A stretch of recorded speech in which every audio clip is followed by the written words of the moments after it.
Bienvenidos una semana más a este plató donde intentamos traerles retazos y secretos de la historia. Hoy les traemos un combate figurado, por supuesto, entre dos de los gobernantes más importantes y sanguinarios del siglo XX. También estará con nosotros nuestra compañera Miriam Mellado y más cositas, así que empezamos otro Enigmas de la historia.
A partir de la segunda mitad del siglo XX, la opinión pública nos enseñó a ver tanto a la Alemania nazi como la Unión Soviética de Stalin como el mayor de los males.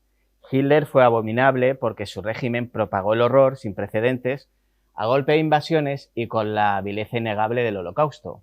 Ese intento basado en la locura de erradicar seres humanos por motivos raciales, políticos o sexuales, entre otras muchas barbaridades.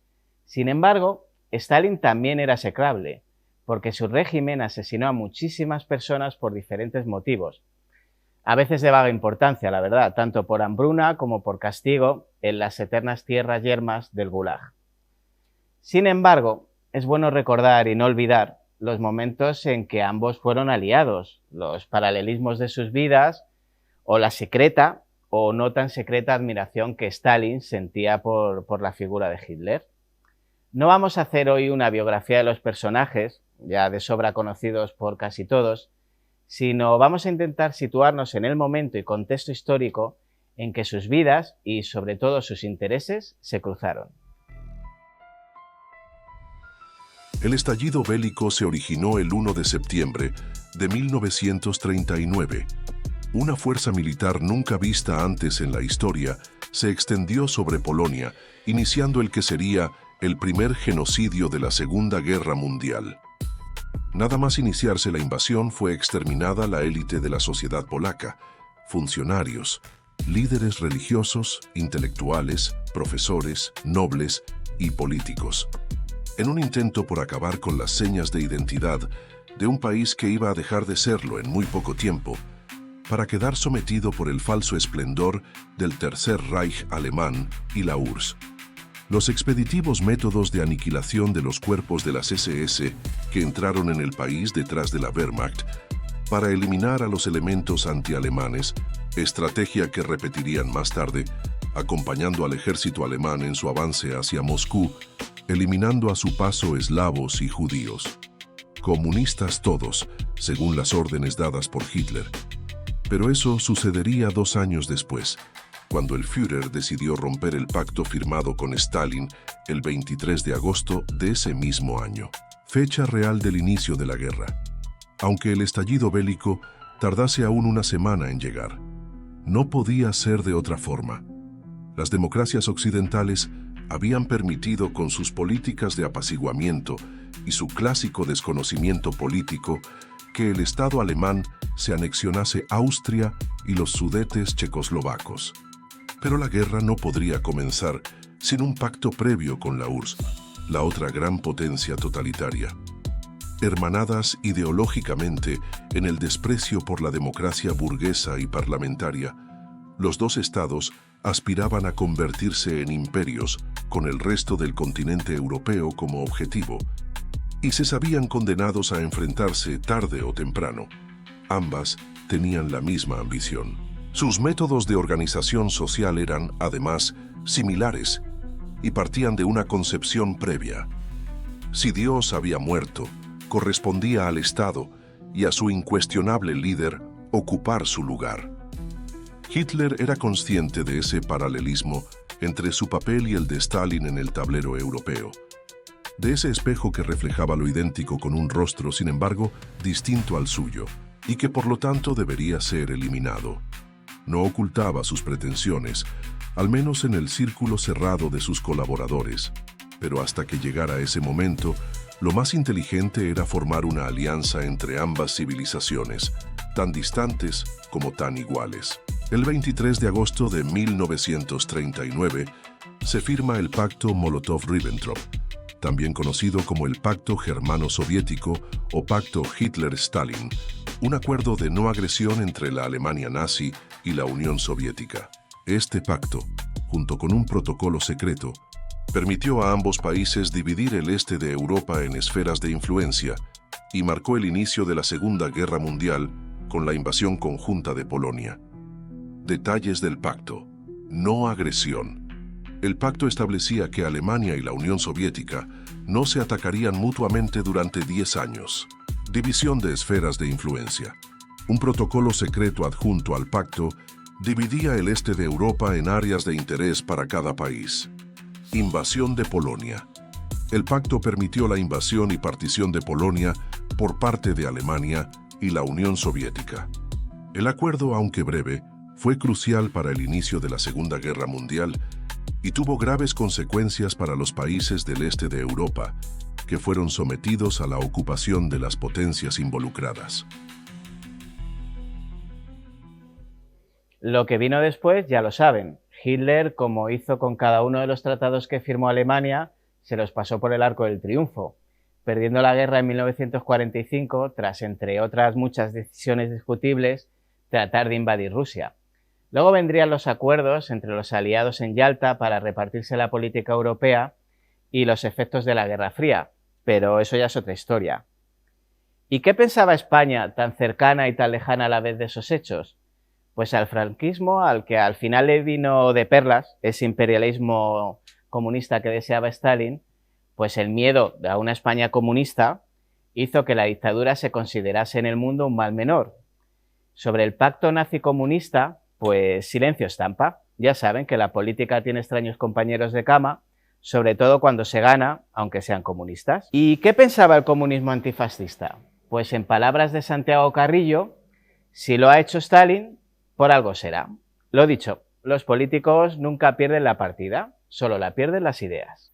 Bien, pues vamos a cambiar un poquito de tercio, vamos a recibir a nuestra compañera Miriam Mellado. Miriam. ¿Qué tal? Muy bien, encantada de verte otra vez por aquí. Igualmente. Siempre es un gusto que vengas porque nos cuentas cosas súper interesantes.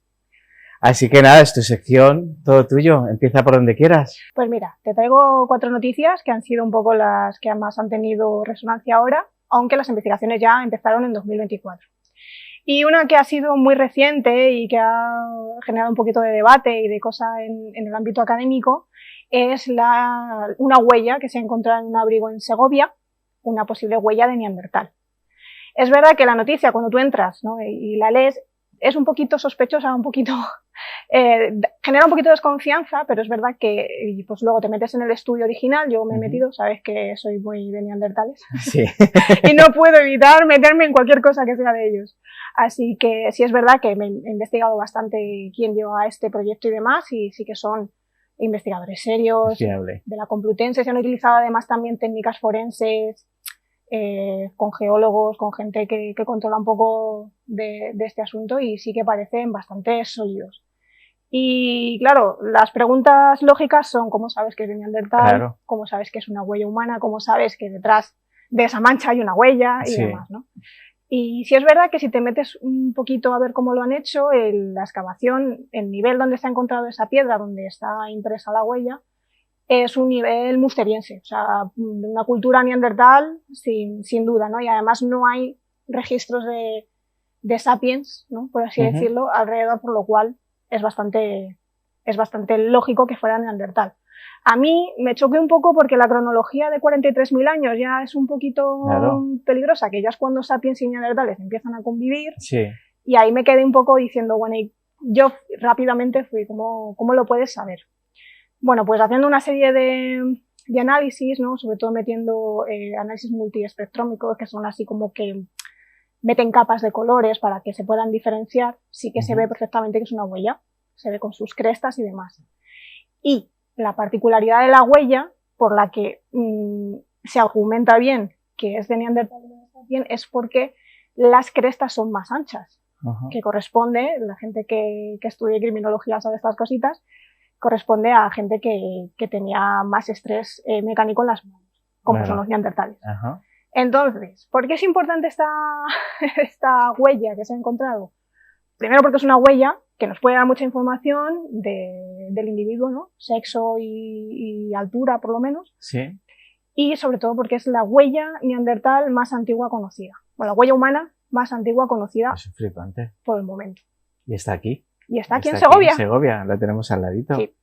¿Y esto lo van a exhibir en algún sitio o de momento siguen estudiando? De momento siguen estudiando porque además la roca donde se encontró la huella tiene como una morfología un poquito rara, tiene como 2 hendiduras y parece como que pudiera estar representando una cara.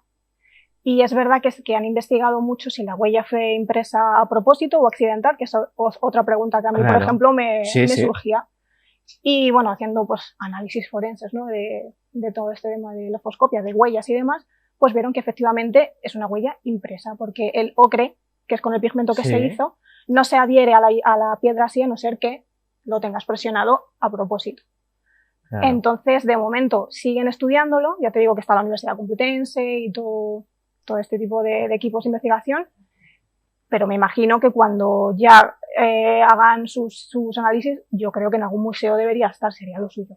Que es una maravilla, además, saber a ciencia cierta, bueno, que ya lo sabemos, pero tener esa huella de alguien que estuvo en la península hace 43.000 años, 43.000 años. Sí, más o menos, sí. A ver, esto es otra prueba más de la complejidad cognitiva que tenía Neandertal, ¿no? Que una vez más se va estrechando un poquito ya el camino, ¿no? La línea de que eran simios, ¿no? Y de que ya vemos que son muy, muy parecidos a nosotros, que son iguales. Prácticamente. Sí, o sea, prácticamente son lo mismo que nosotros. De hecho, nosotros seguimos siendo neandertales en realidad, tenemos genes de ellos.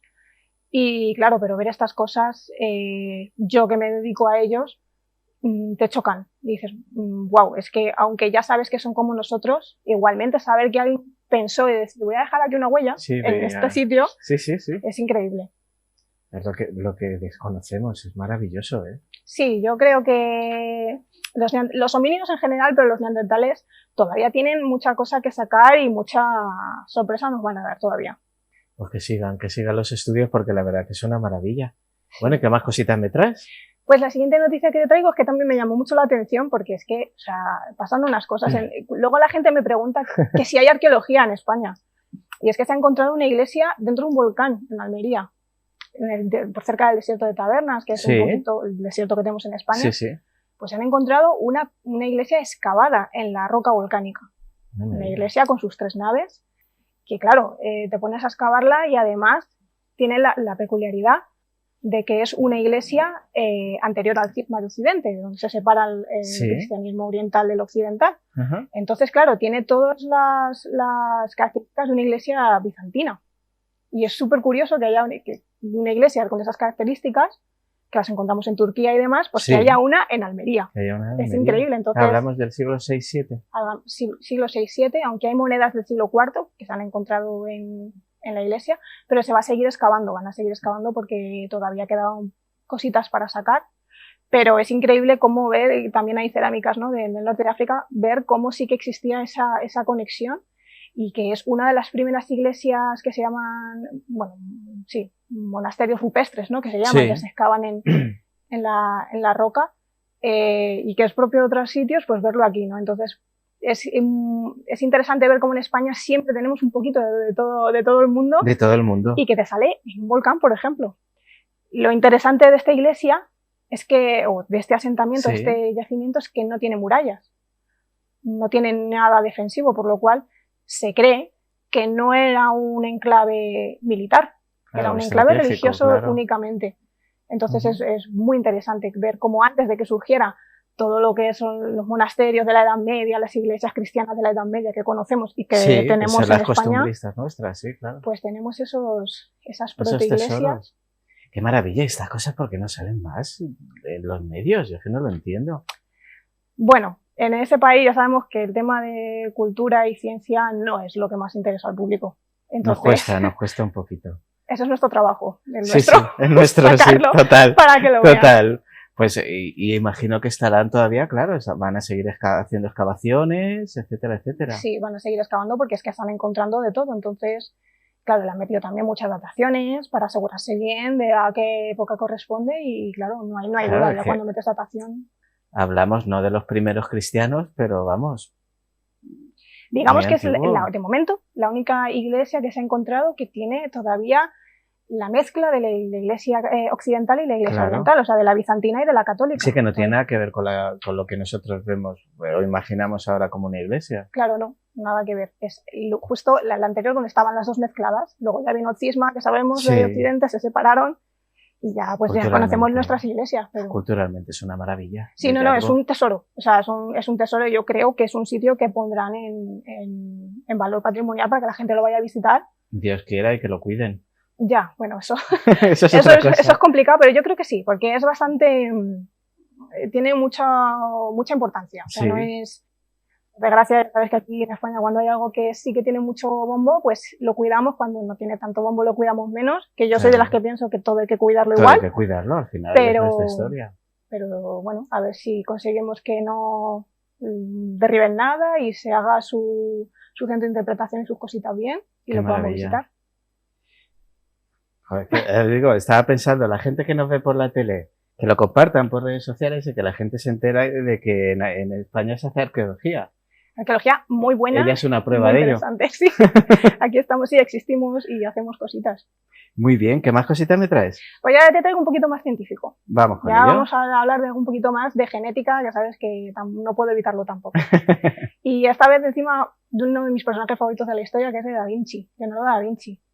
Y es que se ha hecho un estudio genético a través de una serie de protocolos y demás, un rastreo para identificar los descendientes vivos de Leonardo da Vinci. Esto se ha hecho juntando, que por eso me gusta mucho esta noticia, juntando técnicas de historia, de historiador, de historiografía, con técnicas de genética, y se han estudiado pues a través de textos, de testamentos y demás, se ha ido como rastreando hasta 21 generaciones atrás, desde los descendientes vivos de ahora de Leonardo hasta el hermano de Leonardo da Vinci, porque Leonardo da Vinci no tuvo descendencia. Claro. Pero su hermano sí. Entonces se ha ido rastreando hasta atrás, hasta ese momento. Y es muy interesante porque resulta pues, que, además de que hay un proyecto que está estudiando el genoma de Leonardo da Vinci, así como hablamos del de Beethoven, ellos están centrados en buscar si existe algún gen. De momento sigue el estudio, no se sabe todavía si es genético o no es genético, pero gracias a estos descendientes vivos se puede localizar mejor. Claro. Y el estudio se ha hecho a través del ADN nuclear del cromosoma Y, que es el masculino, que es el que heredan los varones de los padres. Y es verdad que sería muy interesante poder extraer genes de Leonardo da Vinci, o sea, el ADN de Leonardo da Vinci, y compararlo. Entonces, sí es cuando se van a ver, también aparte, ¿no? Enfermedades, estado de salud de da Vinci y demás, pues ver si había, como se dice, el gen de la genialidad. Sí. Estaría muy bien, estaría interesante. Oh, pero qué maravilla, tiene que ser la leche decir, no, que yo desciendo de Leonardo da Vinci. Es que no es poco, ¿eh? Yo creo que te dan mesa en todos los restaurantes. Buf. Es que, claro, la gente obviamente ha sido muy amable y se ha sometido a ese tipo de exámenes y de cosas, ¿no? Mucho tiempo. Pero claro, es que estamos hablando de unas figuras más importantes de... Es que no sabría qué destacarte más de Da Vinci. A mí es que Da Vinci me gusta todo. Sí, o sea, por eso te digo, es que, no sé, me parece, no sé, la genialidad completa. Sí, es cuando, para mí es cuando la genialidad y la inteligencia se colapsaron en una persona y nació Da Vinci. Y eso es lo que están buscando, si existe algún tipo de variante, algún tipo de genes que predispongan a este tipo de personas, ¿no? Sí, porque luego entre sus herederos tampoco ha habido nada destacable, ¿o sí? Sí que hubieron algunos que pintaron y demás, pero no hubo nada como él, no. No, como él. No. Entonces es lo que están investigando. Al final era del hermano. Sí, claro, al final no era él, era el hermano, que obviamente también comparten Claro. Pero no es lo mismo, no es lo porque mismo, aunque sean claro. hermanos, cada uno tiene su propio ADN, pero es más fácil poder compararlo Sí. con los descendientes vivos y con el de Leonardo da Vinci. Entonces ahí siguen todavía investigando. Hombre, y si científicamente encuentran la forma de llegar hacia atrás, ir limpiando, a lo mejor se puede llegar a lo más parecido del ADN, aunque suene un poco a ciencia ficción. Bueno, sí, la ciencia ficción Solo es es ciencia también ciencia un no poco. descubierta. Sí. Bueno, están excavando en una iglesia en Vinci, Sí. donde también hay familiares de Leonardo y demás enterrados, con el mismo objetivo, intentar sacar, como dices, Claro. un patrón Sí, genético. cuanto más limpio, mejor, claro. Sí. Uh-huh. Así que me pareció muy interesante ver, una vez más, cómo siempre nos interesamos por los genes de grandes personajes de la historia, pero es que además Leonardo da Vinci, que para mí de verdad es una de las personas más excepcionales que ha habido en la historia de la humanidad, es que encima buscar a ver si existe el gen de la genialidad me parece súper interesante. No, a mí es que, ya te digo, mitos aparte, porque ya sabes todo el mito que hay detrás de la figura de Leonardo, que imagino que te creerás menos de la mitad de las cosas que se dicen, sí. Pero a mí me parecía un ser humano excepcional. Sí, además es bonito ver cómo una persona que estaba adelantada a su tiempo claramente y que era lo que hoy podríamos decir procientífica, ver cómo justamente se está haciendo de lo que él apoyaba, ¿no? Sí. Se está haciendo con él. Entonces es bonito verlo, ¿no? Decir, mira, estamos, gracias a avances como los que tú hiciste, nosotros ahora mismo tenemos una ciencia con la que estamos estudiándote a ti. Entonces, exactamente. Me parece maravilloso. Además, yo, la figura de Da Vinci la he conocido toda la vida, pero sí que empecé como a leerla más a través de Cristian Calvet. Sí. Que, por cierto, la gente se mete muchísimo con él, que parece que como presentó un programa de pasapalabra no puede ser un experto en otra cosa. Pues es un muy buen historiador. Es muy buen historiador es de Leonardo da Vinci. Pilota muchísimo, controla muchísimo, es un tío que sabe muchísimo, pero que ya sabes cómo somos. A ver, es que aquí parece que en cuanto ya haces otra cosa, otra disciplina, incluso si es una disciplina que se relaciona con la televisión, automáticamente tu rigor no vale. Hombre, a ver, yo no me veo presentando las galas de sábado noche, también te lo digo, pero no sé, presentar pasapalabra a escribir como le escribe o saber lo que él sabe, no le veo una mayor resta de credibilidad, la verdad. No, además, yo creo que todo el mundo, cuando hace una investigación de lo que sea, yo creo que todo el mundo lo que tenemos que hacer primero es leer, a ver qué ha escrito. Y luego ya entonces ya sí pones en duda lo que quieras. Somos más de juzgar. Primero juzgamos, luego leemos. Y lo mismo, a lo mejor, si eres un poco honesto, todavía... No, para mí es un erudito en este tema. Sí, no. Bueno, y en otras muchas cosas que le he escuchado, la verdad, sí, pero en este tema... es una persona bastante excepcional también, Sí. Galvez. Y yo cuando empecé a leer cositas de él, dije, jolín, es muy bueno. O sea, hay que tenerlo en cuenta. Sabe de lo que habla, sabe de lo que habla. Bueno, tenías otra cosita por ahí, ¿no? Sí, tengo una noticia que es que... esta noticia sí que ha causado mucho revuelo en el mundo académico y en el mundo profesional, porque es que tal y como está anunciada, es un disparate. O sea, que salió con la revista muy interesante y el título literalmente es: 2 arqueólogos aficionados encuentran una estatuilla en no sé qué zona de Inglaterra, cerca del muro de Adriano, tal. ¿Qué es eso de arqueólogo aficionado? Claro, tienes que pinchar. Claro. Pinchas y ves a las 2 personas con la estatuilla sonriendo, felices, lógicamente. Y claro, empiezas a leer la noticia y dices... O sea, ya no, la noticia ya se te olvida lo que han descubierto, está muy bien, es una estatuilla de la diosa Victoria, muy bonita, preciosa, estupenda, pero como arqueólogo dices, ¿cómo que arqueólogo aficionado no puede ser? Eso no existe. No existe. O eres arqueólogo o no. Eres aficionado, pero no eres arqueólogo aficionado. Sí. Entonces, hay que recordar que se necesitan unos estudios para ser arqueólogo. Unos estudios que no son fáciles, que son duros, que hay que sufrir, que tú sabes que nosotros... No, defiende el gremio. Claro, entonces siempre todo el mundo, en mi disciplina, ¿no? La arqueología, siempre ponemos este ejemplo para que la gente lo entienda. No existen médicos ni cirujanos aficionados. No. Entonces tampoco existen arqueólogos aficionados. Menos mal, también. No, que el problema es que sí. Claro. El problema es que en la arqueología los aficionados sí excavan. ¿Pero eso está permitido? ¿Ir a excavar a cualquier sitio? No debería. Claro. A ver, siempre hay un arqueólogo responsable, Ajá. ¿vale? Pero es verdad que en el momento en el que tú dejas a dos personas que no tienen la formación en arqueología, Que pueden estropear pueden cualquier hallazgo. cargarse el contexto. Oye, que lo pueden hacer con toda su buena intención, Sí, sí. Sí, con no te todo digo el que no. cariño, y pueden haber leído mucho, que hay mucha gente que ha leído mucho y sabe mucho.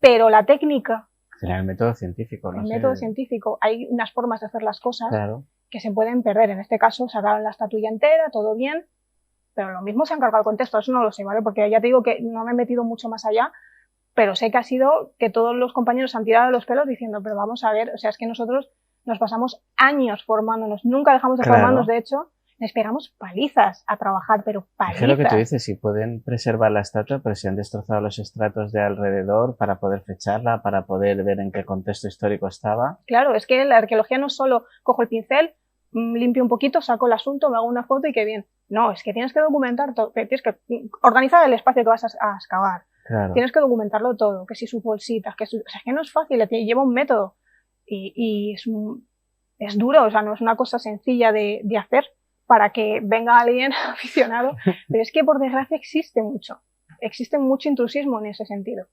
Y la arqueología, que es una profesión que ya cuesta tomarla como profesión, porque como te comenté que en España lo que es la arqueología reconocida como profesión Claro. no existe todavía, cosa que tú esto lo cuentas en otro país, Francia, Alemania, y se tiran por una ventana diciendo, pero ¿cómo puede ser si es uno de los países con más arqueología del mundo? ¿Cómo puede ser? Pero Instagramer y TikToker sí está reconocido. Eso sí, pero los arqueólogos en los contratos somos servicio de obra. Servicio de obra. No somos arqueólogos. Bueno, a lo mejor alguno tiene la suerte de que le han hecho un contrato de arqueólogo y que ponga arqueólogo, pero nosotros nos contratan como obra. Entonces, Madre claro. mía, uno de los países con más historia del planeta. Sí. O sea, una de las zonas, no países, porque no éramos un país antes. Una de las regiones del mundo con más. Alucinante, por no decir otra cosa. De hecho, la profesión de historiador sí está. Uh-huh. Y la de antropólogo también, pero arqueólogo no. Y son hermanas, o sea, es que son prácticamente. Sí, son no lo mismo, diferentes métodos, disciplinas similares. Pero son similares y no existe. Entonces, claro, te encuentras con que arqueólogos aficionados encuentran no sé qué, o arqueólogos aficionados han sacado no sé qué monedas. Y ya te metes a mirar y ya te saca el detectorista de turno. Y claro, que no se lo pueden quedar. No. Eso es importante decirlo. La gente se lo queda. Sí. Mucha gente no, ¿eh? Mucha gente es honrada y a lo mejor encuentran algo, llaman y dicen, oye, mira, nos hemos encontrado esto y tal. Pero mucha gente se lo queda y la gente no sabe que es delito. Claro. Delito penado, depende de la gravedad, con multa hasta con cárcel. Y el delito va desde que encuentres algo que sea patrimonio, que por desgracia en España es todo, porque somos suelo de patrimonio, claro, prácticamente todo el país. Es. Pero en el momento en el que tú excavas, aunque sea un poquito así con las manos, eso ya es un delito. No lo puedes hacer, solo lo puede hacer un arqueólogo. Claro. Un arqueólogo formado y con su título. No aficionado. No uno que le ha leído muchos libros de arqueología, que puede saber mucho. Sí, lo que tú quieras. Pero ya hablando en el ámbito legal, tiene que haber un arqueólogo colegiado, un arqueólogo legal que pueda hacer esas cosas. A mí me gusta mucho la arquitectura, leo libros de arquitectura, pero jamás me he puesto a desarrollar un proyecto. A mí me gusta mucho la astronomía y no me he ido a la NASA a hacer nada.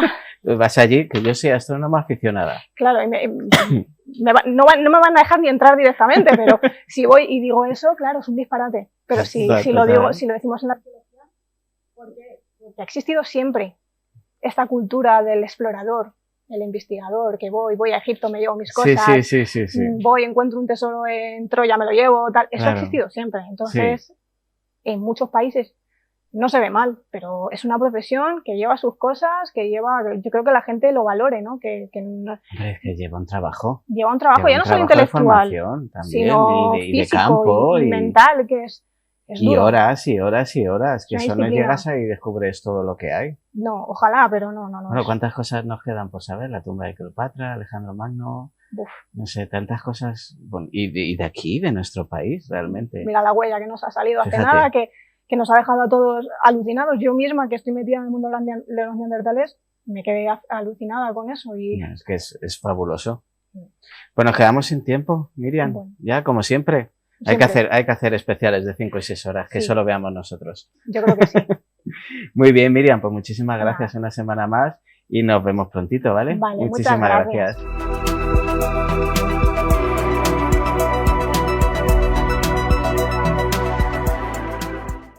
Bien, pues para terminar el Enigmas de hoy, que ha sido bastante intensito con los personajes que hemos traído, traigo una entrevista bastante especial. Ella es Saeta Albero, la tenemos aquí. Bienvenida, Saeta. Muy buenas tardes. Como pueden observar, no la pueden ver. Ella prefiere mantener el anonimato, no por nada malo, no se preocupen ustedes, simplemente pues porque quiere permanecer anónima, es su respeto y es su decisión y nosotros la respetamos. Así que bienvenida, Saeta. Muchísimas gracias, estoy encantada de que me entrevistes porque además he visto varias cositas tuyas y de verdad como debut en el mundo audiovisual me siento muy honrada. Pues me alegro muchísimo que hayas querido venir. Ya sabes que no tenemos ningún problema, que respetamos muchísimo. De hecho, la respeto y la comprendo porque lo hemos hablado, así que no hay ningún problema. Así que vamos nosotros al lío, Perfecto. Que es hablar de ti y de tu libro. Cuéntame un poquito, si quieres, empezamos por un poquito de sinopsis. Perfecto, pues mira, para no desvelar mucho, porque claro, es un libro bastante complejo, trata muchas cosas, pero te doy un par de pinceladas. Y es en la época de los 80-90, esa época difícil en la España de la transición, esa España en pañales que aprendí a andar. Sí. Hay dos hermanos que buscan la redención propia y la de su familia en base a actos. Algunos muy buenos y otros lamentablemente no tan buenos. No tan buenos. Bueno, vamos a hablar un poquito de ti. La novela la iremos poniendo la imagen durante toda la entrevista. Yo te quería preguntar, ¿qué te inspiró a ti para empezar a escribir esta novela?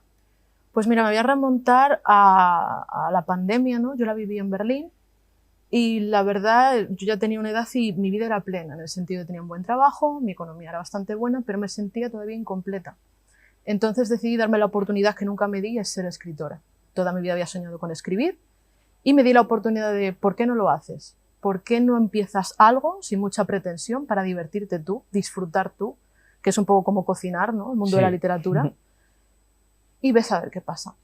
Entonces empecé a escribirla y bueno, esa fue, digamos, mi inspiración y el camino que recorrí, ¿no? Sin ninguna pretensión, sin ningún...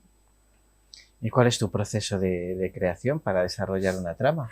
Pues mira, depende mucho de la obra que esté escribiendo. En esta obra mi proceso creativo fue en un autobús por las mañanas cuando iba a trabajar en el teléfono. Yo trabajaba en un laboratorio en aquella época, entonces, bueno, yo salía de mi casa y decía, tengo media hora en el móvil, y iba escribiendo. Y bueno, mucha gente habla del proceso creativo, yo igual con esto que os voy a contar voy a sonar un poco loca, y es que yo no tengo proceso creativo como tal, sino que los personajes se presentan ante mí y me cuentan sus vivencias. Entonces, para mí es simplemente transcribirlas. No, el mérito no va más allá de eso. Mira, eres la primera persona que me lo dice así y me alegro muchísimo porque tenemos el mismo sistema de creación.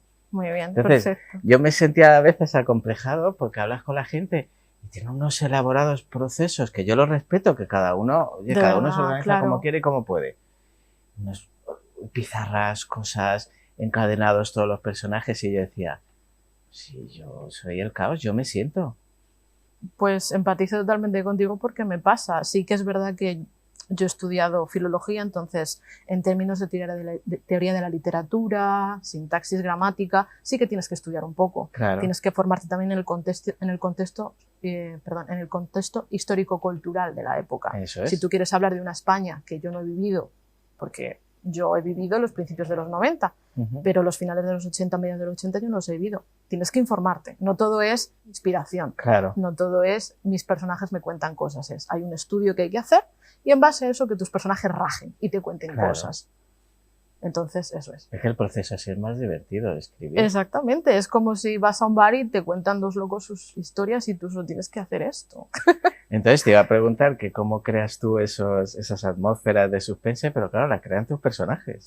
Sí, pero te voy a decir una cosa. Crear suspense en la literatura creo que es un poquito más complicado que crearlo en cualquier otro medio. Porque la palabra para crear terror y para crear suspense, usarla es muy complejo. Por ejemplo, en cualquier película de terror tú te darás cuenta de que tienes pues, una escena contraluz, el bicho aparece al final, la música, hay una insinuación, unos planos. En la literatura tú no tienes eso, tienes que servirte de palabras. Entonces a lo mejor o te pierdes mucho en la metáfora o eres muy explícito, tienes que navegar ahí entre medias para ni tanto ni tan calvo. Entonces ¿Y utilizas mucho el clima, la ambientación, los lugares para crear esa tensión? ¿A qué te refieres? Tipo... A la hora de crear tensión en la novela, Sí. en la ambientación, el lugar donde estén, o eres más de crear el clima con el sentimiento. De hecho, me suele gustar crear ese tipo de terror basándome un poco en la claustrofobia, en espacios cerrados, porque creo que es un miedo muy atávico en las personas, ves Sí. en un lugar que a lo mejor tiene 1 metro cuadrado o que a lo mejor es una habitación, o incluso, hablando de habitaciones, que son sus habitaciones de confianza, sus refugios, porque ahí nunca pasa nada. Claro. Hasta que pasa. Hasta que pasa. Entonces me gusta mucho utilizar eso también para crear esa ambientación, calles conocidas, tu habitación, sitios en los que estás seguro, crees que estás seguro, pero igual no lo estás tanto. Que son los que luego al final más miedo te pueden dar. Efectivamente. ¿Cuál es el mayor desafío al que te enfrentas cuando te encuentras frente a frente con la novela que quieres escribir? Yo creo que el mayor desafío al que se puede enfrentar un escritor es que sus personajes sean verosímiles en su tiempo y espacio. Me explico. Que puedas escribir y te creas un chaval de los años 90 que tiene una clase media-baja, o que te remitas a un chico de la bonanza estadounidense y que tú, leyendo eso, te lo creas. No hablan igual, no se expresan igual y tienes que estudiar muchísimo a nivel de dialectología o de expresión para saber cómo se expresan y para poder plasmarlo de manera adecuada. Las tramas vienen solas, los conflictos vienen solos, pero hacer verosímiles a tus personajes es algo, a mí me parece un esfuerzo titánico conseguir eso. Es lo más difícil porque al final es lo más real. Es lo que va a hacer creíble lo que hagan después o no. Porque si yo te pongo un chaval de 20 años de unas Barranquillas hablando como Shakespeare, no te lo vas a creer. No te va a sacar de la obra, te va a coger el chaval y te va a decir vámonos fuera de la obra, te saca completamente. Te saca completamente. Fíjate, yo esa complejidad que a mí me resulta súper divertida. Yo la tuve en el libro que escribí y me lo pasé súper bien haciéndolo. Porque al final das vida, es jugar a dar vida y me resulta súper divertido. Por eso cuando en otras obras, tanto cinematográficas, series de televisión o tal, ves esa patada a la lógica, dices, ostras, ¿y esto? Es lo cómodo. Es decir, creo que cualquiera se puede sentar y escribir una historia de 2 gángsters en los años 30 de Estados Unidos, sí, pero ponte a hablar como ellos, estudia cómo hablan. Claro. Porque para mí es lo que marca la diferencia entre jugar a las Barbies sí, total. O escribir un libro. Totalmente. ¿Qué influencias tienes? ¿Más literatura, más televisión, más cine o todo en general? Pues mira, todo es una influencia y tú me dirás, bueno, igual no, pero sí, porque puede ser un movimiento musical desconocido. Por ejemplo, en esta novela para mí ha sido el black metal como género, el flamenco como género musical, la crónica negra española, Alcácer, Macastre, esa España, lo que te comentaba antes, enrarecida, figuras como Lola Flores, figuras como, no sabría decirte así más concreto porque tendría que ponerme a pensar más, pero Camarón de la Isla, por ejemplo. Incluso puede ser una influencia ponerte a ver en Netflix Médico de Familia, porque es un producto de su época y puede darte ideas de cómo pueden hablar. Sí, totalmente. Todo puede ser una influencia si tú lo enfocas bien. Si lo crisolizas de manera adecuada, cualquier cosa puede ser una buena influencia para una obra. ¿Y autores que te gusten? Es muy difícil. Me gustan muchísimos autores. No te sabría decir ahora. Bueno, el que más estoy revisando ahora, que es mi escritor de, ¿cómo se diría?, de refugio, de relax, Stephen King. Habrá gente que le parezca mejor o peor, pero me parece que a nivel de terror es una persona que lo escribe muy bien. ¿Y sabes por qué? Porque escribía de lo que conocía. Sí, totalmente. De su pueblo y luego le metía su giro. De Maine. De Maine, todo es Maine, pero todo en distintas versiones y con distintos bichos. Y eso es lo que le hace poderoso. Lo que hace que tú te metas ahí y digas, vale, me creo lo que estás diciendo. Yo soy muy lector de Stephen King. Y sí es cierto en parte esa teoría de que tiene unos comienzos y unos desarrollos geniales y unos finales flojos. En algunos, no estoy de acuerdo en generalizar, porque generalizar es estúpido, Pero a mí realmente me parece que llega a lo sublime a la hora de meterte dentro de la novela. Y fíjate que es una cultura totalmente diferente a la nuestra. En ningún momento sales, pero habla, yo lo que digo, habla del miedo al miedo. Sí. No te habla de una persona que ha nacido en un continente de cara a una persona que nació en otro continente. El miedo es universal. Y él te habla del terror en base a su terror que conecta con el tuyo. Que pues son los miedos primitivos. Sí, hay aquí una cosa que, bueno, por ejemplo, en el terror japonés pasa, pero de manera un poco diferente a la nuestra. Tú puedes leer literatura japonesa de terror y sí que puedes llegar a empatizar con los miedos, pero como no son propios de tu cultura, no empatizas tanto. Pero al ser occidente, yo creo que con Stephen King te habla de miedo a miedo. Eso siempre ha sido lo que yo he dicho de él. Por eso te metes y por eso te puedes quedar ahí enfrascado horas en su universo y con mucho gusto además. Sí. ¿Cómo manejas tú la violencia o la oscuridad en lo que escribes sin caer en esas escenas gratuitas, digamos? A ver, escribir terror gratuito es algo muy fácil. Me recuerda mucho, si me permites la metáfora, a la lucha libre hardcore y a la lucha libre de la WWE, que es la que vemos todos. Sí. Pegarte un sillazo en la cabeza y hacerte sangre, lo puedo hacer y es muy sencillo. Pero hacer una llave, pegarte un sillazo y no hacerte daño, eso es lo complicado. Exacto. La violencia la podemos ejercer todos, pero ejercerla sin hacer daño al otro es lo complicado.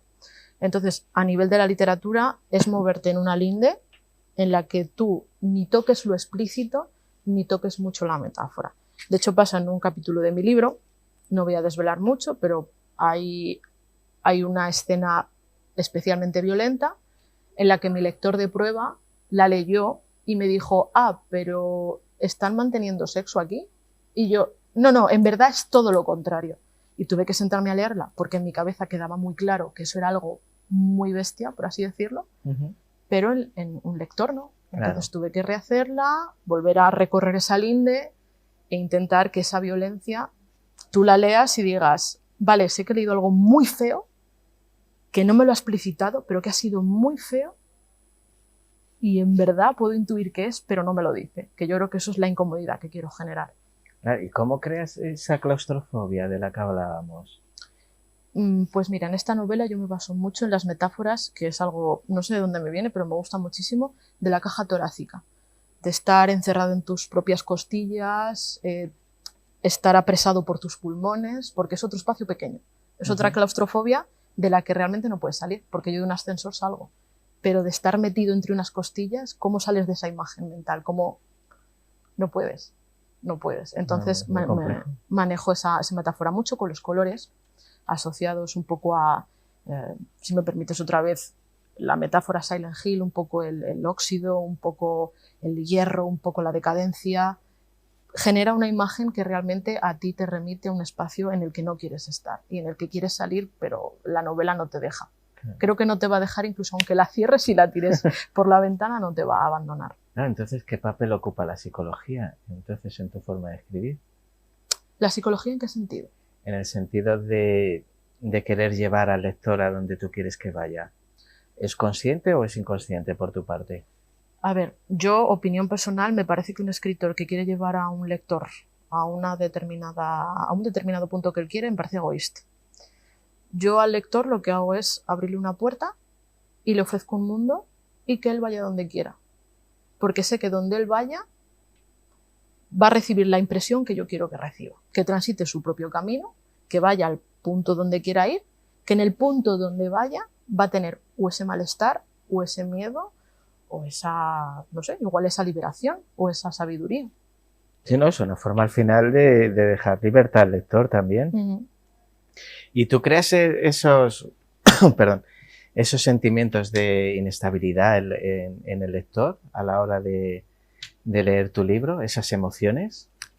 ¿Cómo lo manejas? Mira, yo no te puedo hablar de mi impresión porque yo ese libro ya lo tengo muy machacado, de hecho ya lo aborrezco, es como otra vez no quiero leer este libro, pero sí que he preguntado a lectores míos y sí que lo que te comentaba, ¿no? Que leen cosas, se quedan con muy mal cuerpo y me dicen, realmente aquí ha pasado algo muy malo, pero no me lo dices y eso me crea una peor sensación. Me crea una tensión al final. Crea una sensación horrible porque es velado, es como, yo qué sé, te puedo poner un ejemplo y esto me ocurrió en un lugar en el que trabajé, en Berlín, en un hotel, y es ver a un señor muy mayor en la recepción del hotel con una chica muy joven, y yo he tenido acceso al DNI de ambos. Y ambos subieron a la habitación. Tú no sabes qué es lo que está pasando, pero tú has tenido acceso al DNI de ambos, has visto cómo iban ambos y has visto que ambos se han subido a la habitación y obviamente ninguno tenía el mismo apellido.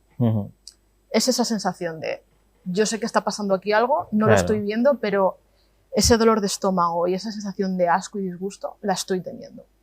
¿Y cuál es el tema más oscuro que has abordado tú a la hora de escribir?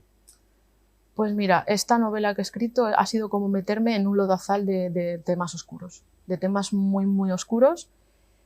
No podría decírtelos porque no sé si hay cierta censura o no, pero... No, ninguna.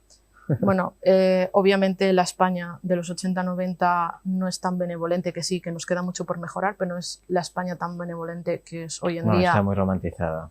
Efectivamente, es una España que estaba en contra de la homosexualidad, de las mujeres, de las etnias diferentes, que atentaba contra la infancia, que atentaba... Bueno, lo podemos ver, como decía antes, no sé si lo he dicho o no, pero bueno, en los crímenes de Alcácer y Macastre. Eso es atentar contra una infancia. Sí, totalmente. Y además, niñas de 14 años. Sí. Entonces se tocan ese tipo de temas. Se atenta contra la infancia y tú, es lo que yo te he dicho, ves algo que pasa, pero no se te dice explícitamente. Violencia violencia de género, son temas, lo sé, muy incómodos, temas que todos odiamos, pero que no podemos olvidar que existieron. Y para no volver a repetirlos, que yo creo que existieron y se toleraron. Se toleraron. Porque era costumbrismo. Es costumbrista. De hecho, yo no me quiero acuñar ese término porque no me quiero tan poderosa todavía, pero creo que mi novela es costumbrista de una época. Y yo ha habido cosas que no he querido retratar, pero que debía hacerlo, porque no quiero que se olviden. No quiero que se olvide ese tipo de violencia para no repetirla. No quiero que se olvide ese tipo de desprecio para que no lo repitamos. Porque honestamente hoy en día miramos todo mucho para nosotros mismos y creo que hay que decir, mira, ha habido estas realidades, por favor, intenta no repetirlas. De más. Sal más listo de todo esto, o más lista de todo esto. ¿Qué proyectos tienes ahora en mente? ¿Quieres tomarte un descanso o ya no paras? No, qué va. Yo desde que me he lanzado a esto, desde que he salido de este armario, ¿no?, de ser escritora, me he dado esa oportunidad, no me la quiero quitar. Entonces, como he amado escribir toda mi vida, ahora quiero escribir, pero para los demás. Entonces, estoy en un proyecto, ahora estoy en 2 de hecho, pero el que más gracioso puede resultar es que quiero basar una historia de un vampiro en la España de la Ruta del Bacalao. Un vampiro que, recorra esa zona. Pues iba a poner las botas. Claro, es vida nocturna. Sí, totalmente. De día dormirá en su coche con las lunas tintadas. Ajá. Y pasará una serie de cosas, una serie de aventuras. Quiero que tenga el tono de las pelis de Schwarzenegger y de Stallone de los 90. Claro, total. ese tono de aventura poco pretenciosa, de una explosión, 2 disparos, me llevo a la chica y nos vamos para casa. Ajá. Quiero que tenga ese tono. Que también para eso hay que estudiar. Hay que ver muchas pelis del estilo, ver qué tono tienen. Cómo va, por ejemplo, de Stallone, Cobra, la película, hay que ver cómo habla él, cómo se maneja, entonces... Que es una película de culto ahora, A mí me gusta muchísimo. A mí es una de mis favoritas y es de las que menos se ven en televisión. Cobra es magnífica. Está descatalogada en DVD, Blu-ray, etcétera, y a mí me parece una gran película.